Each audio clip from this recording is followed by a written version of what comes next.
Jerome Mayhew. Mr. Deputy Speaker, last week my daughter turned 18 and it was a day of enormous pride for her and for us. But I'd like to say she was proud because she was adopting her civil responsibilities in full, but actually it was because she could buy alcohol. And she celebrated the fact by getting on her bicycle with a friend and bicycling off to the local village shop. And she was asked to present ID, and she was delighted to do it as part of the rite of passage of attaining adulthood. And in this country, the point of that story is that we require ID where the act is undertaken is either important, like collecting parcels or learning to drive a car, or where the act that you want to do is damaging for you, alcohol sales, buying cigarettes, cheap joke, but attending Labour Party conferences. Now, the right to vote, Mr. Deputy Speaker, is as important as collecting a parcel, in my view. And the theft of a person's right to vote is every bit as damaging to society as a 17-year-old buying a pint. It's a key right of citizenship, and it provides the basis of all our political power in this place and around the country. And I think it's extraordinary that this right has not been protected in any way other than being asked to give a name up until now. ID protection is long overdue, and it's there to maintain public confidence in the system. And we've heard evidence from other speakers today that 2/3 of the population have their confidence in the fairness of voting increased if we have photo ID.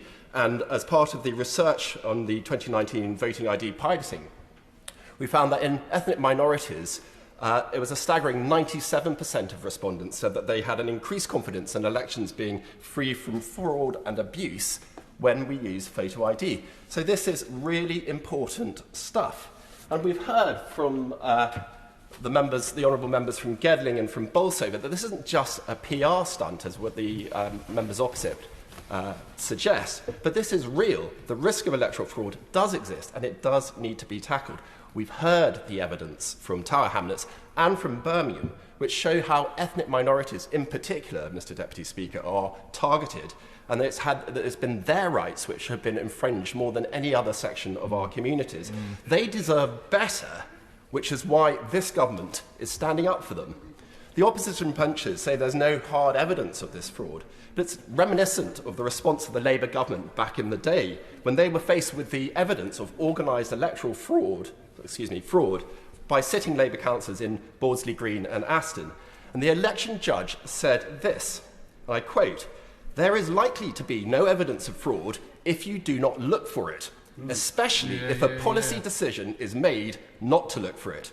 He described Labour's position as a state not simply of complacency, but of denial. It's the same denial, Mr. Deputy Speaker, that we're hearing today.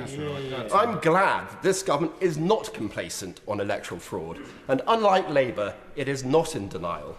Photo ID is the right step to take to look for fraud, and I am in full support of this bill. Wind-ups, Fleur Anderson.